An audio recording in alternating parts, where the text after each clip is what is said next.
Bonjour, je suis Thierry Val, je suis le président de la coordination des associations et des particuliers pour les libertés de conscience.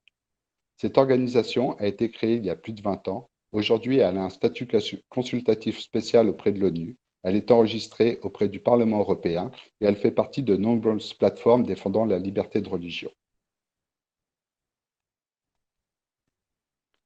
L'affaire Taiji a révélé les failles fondamentales de l'État de droit et la façon dont le pouvoir de l'État a été détourné ou même abusé.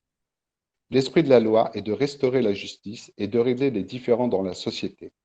Cependant, dans le cas de Taiji, le pouvoir de l'État a été utilisé pour discriminer les membres de cette organisation.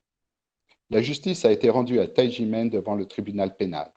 Mais le bureau des impôts continue de hanter les hommes de Taiji avec des demandes fiscales invalides. En cas de différend entre l'État et le peuple, le bénéfice du doute doit revenir au peuple. Le règlement des différends devrait favoriser le peuple lorsqu'il n'y a pas de preuves claires étayant l'accusation par l'État. Un différend de 24 ans, avec toutes les preuves en faveur de Taiji est clairement un déni de l'esprit de la loi. L'utilisation du pouvoir de l'État doit suivre un processus juridique strictement défini pour faire respecter la justice et protéger les droits de l'homme. Les représentants du gouvernement ont violé de nombreuses dispositions de procédure régulière dans l'affaire Taiji. Juste pour en nommer quelques-uns. Des demandes fiscales découlant d'un acte d'accusation illégal, avec enquête en bonne et due forme, du Bureau des impôts constituent une violation de la procédure légale. La reconnaissance des faits par le tribunal pénal et le ministère de l'Éducation rejetée et remplacée par la reconnaissance arbitraire du Bureau des impôts constitue une violation de la procédure légale. L'ancienneté des documents et la falsification des résultats de l'enquête constituent une violation de la procédure légale. Une application incohérente de la loi constitue une violation de procédure de la loi. Le traitement discriminatoire contre les hommes de Taiji est une violation du processus de la loi. L'absence de recours dans le système. Les droits des contribuables ne sont pas bien protégés dans le régime fiscal. Les résultats des recours ont toujours été en faveur du Bureau des impôts avec un taux de réussite disproportionné. Taïwan n'est pas un membre de l'ONU. Il n'y a aucun moyen de faire appel de cette affaire devant la Commission des droits de l'homme de l'ONU.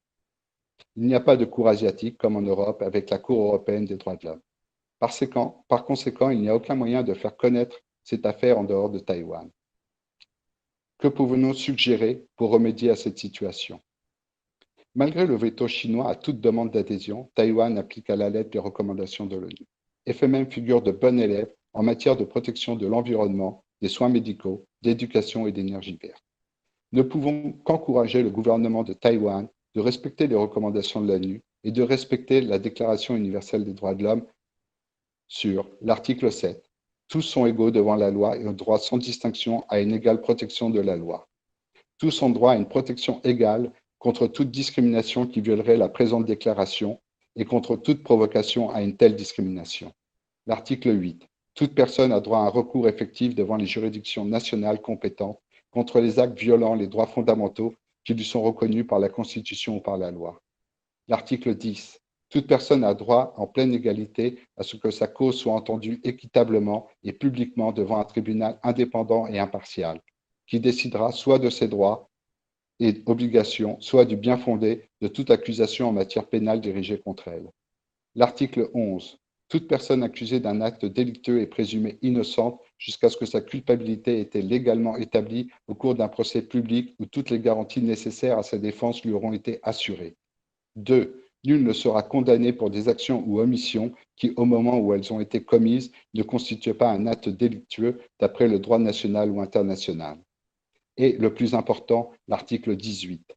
Toute personne a droit à la liberté de pensée, de conscience et de religion.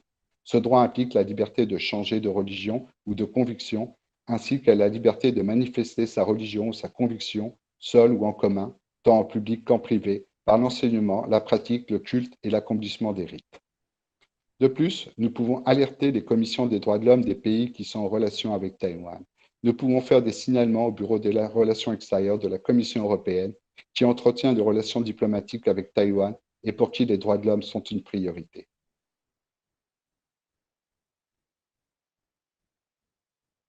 Taiji souffre depuis plus de 24 ans de cette affaire. Bien que Taïwan soit considéré comme un pays démocratique, Un système d'appel équitable n'a pas encore été en place pour protéger les droits de l'homme des civils. Que pouvons-nous suggérer? Dans les rapports 2016 et 2020, Taïwan rappelle son attachement à la liberté de religion, à la neutralité de l'État dans les affaires religieuses, et nous devons aider le gouvernement taïwanais à respecter ses engagements en matière de liberté de religieuse et de droit à la justice dans l'affaire de Tai Ji-men. La partie restante de la procédure fiscale contre Tai Ji-men est le résultat d'une campagne entreprise il y a plus de 20 ans, généralement considérée comme peu judicieuse et injuste, et depuis longtemps oubliée. Il viole également la liberté de religion et de conviction et le droit à participer à la vie culturelle tel que protégé par le Pacte international relatif aux droits civils et politiques et le Pacte international relatif aux droits économiques, sociaux et culturels. Taïwan a gagné la sympathie de nombreux pays et organisations dans le monde pour la défense des droits démocratiques en Asie de l'Est et la gestion transparente et efficace de la crise du Covid-19.